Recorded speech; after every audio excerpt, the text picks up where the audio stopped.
This is Jamie Drummond for Good Food Revolution. I am here just off Ossington in Toronto with none other than Gilles Peterson. How are you today, sir? I'm not bad. It's been pretty good. I'm a bit disappointed though because my team lost, and not that I am pretty much a passionate football fan, and we lost to Liverpool at home. I in fact was in New York last night, and I got a last flight out of New York on purpose so I'd be in Toronto to wake up and watch the game live, but I got to JFK and the flights were cancelled because of the weather, and I ended up in a Marriott hotel last night. That's lovely. Life of a DJ. Gotta love it. So I was very happy to find out that you're actually a bit of a food and wine fan yourself. Tell me a little bit about how things were when you were growing up, your family, and what food meant to you as you were a younger man, a much younger man.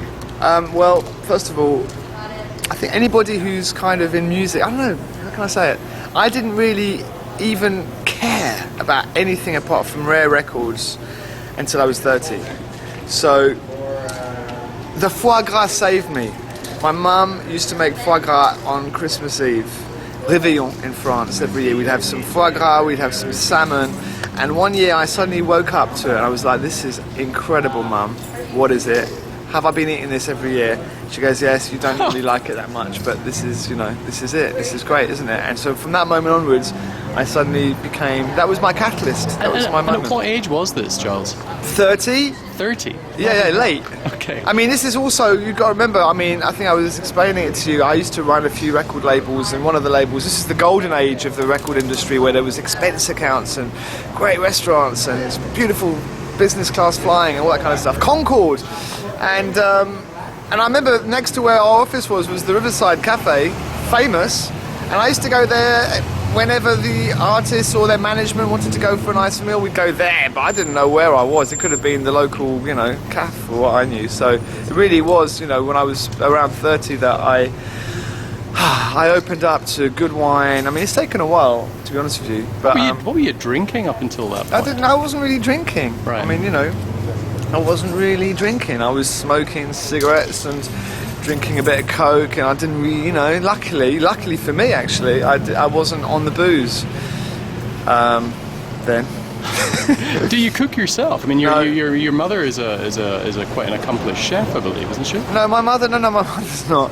My mother makes a good cake. Okay. But no, my mother's French, but my grandmother used to run and own a hotel in a small village in Normandy called Pondouilly. Ah. Just a nice little humble one-star place, but it was real nice. And I remember that actually there when I was really young, because I lived there for a little while. When I was about 7 or 8, I used to love Coquille Saint-Jacques. That was really nice. Scallops. Mm-hmm. I used to like that. So obviously I was already getting a little bit of a taste for the good things in life then. But I think what happens is your passion takes over in life, and like me, everything was just about one place, which is probably why I'm still doing what I'm doing now.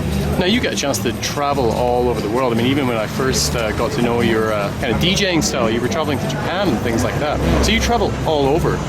Has there been anything that's really stood out as of late, like some really fantastic dining, drinking experience? Well, saying what you're saying, the first place I have to tell you about, which was another incredible experience for me, and actually I was probably a little bit younger than 30. In fact, I was probably in my mid-20s. The first time I went to Japan, I remember living off Dunkin' Donuts, right? Okay. The thought of sushi was... In Japan, you were living off Dunkin' Donuts. My first trip to Japan was Dunkin' Donuts. And then I discovered shabu shabu on a next visit. And then I discovered sort of Kobe beef and the beauty of beef. And then I was in. And so in fact, Japanese food had a huge effect on me, because when I got into that and the way they presented food, the way it was... just the whole experience was incredible for me. So Japan was massive. In fact, I ended up marrying a Japanese girl, and I go to Japan 2 or 3 times a year still now, and I've got some very wonderful places that I love going to in the hills of Kyoto or all over the place. That's really a real great getaway for me. But food-wise, after a while people begin to know that you have taste for good food and good wines, and so the DJ community gets together, and the German DJs are really good for that. They're much more high-end than the British DJs. Much more high-end. Always have been. So you want to talk to Rainer Truby or the Kruder and Dorfmeisters. These guys, they are very, very precise with their food and the wine and the music, and it's great. So the Austrians as well as the Germans then? Yeah, I mean, it's an educational thing. You know, in England it was all about, you know, let's get hammered and ecstasy and, you know, rave and acid house and just get, you know, bladdered. That was part of the experience of London, you know, in England. And in a way, that's why we created the music that the cultures we've always done. That's part of it. If they were all drinking fine wine at the age of 21, you wouldn't have had dubstep, you know. Yeah, I agree with you there. Now, you're here for the Havana Cultura Festival, the celebrations that are going on in Toronto. Yeah. But what have your experiences of food culture down there been like? And do you drink rum? That's the big question. Do I drink rum? Well, I mean, yes, of course you end up drinking rum. Because that's basically the only thing that they have that is of high quality, good standard at a good price. And it is great standard rum. It's Havana Club, which is a whole heap better than Bacardi. And or any others, to be honest with you, that I've tasted. Being more of a wine person myself, the only wines that they kind of have over there, which is still good, is the Spanish wines because of the connection. Yes, yeah. So if you want your Riojas, you're going to get those in Havana, but you probably won't get a Romanée Conti. But maybe they go. You can get these places everywhere. And believe me, there is bourgeoisie in Havana. You think it is a communist state, and it is, but there is the odd, very small percentage. I can imagine. Of, you know, little society that does exist, of which there are a few restaurants as well, which can be found. Paladars? I think it's called Paladars. They're basically sort of home cooking, sort of, you know, you're going to someone's place, but they've got a beautiful little spot there. And I've been to a few really good places. I've actually noticed over the last few years since I've been going that there's definitely a rise of the higher standard of personalised cooking over there. A lot of good lobster over there, pretty good fish, but the general food on the street, you got to be happy with arroz con pollo, you know. It's chicken and rice, it's fried up. Knock that down, with a bit of rum, and you'll put on a few kilograms. Trust me. You said you would actually every time you go down there, you put on a little bit of weight. Every time I go, I have to come back. In fact, this time I actually ran the London Marathon the day before I went to Cuba. Yeah, I know. That was 6 months ago.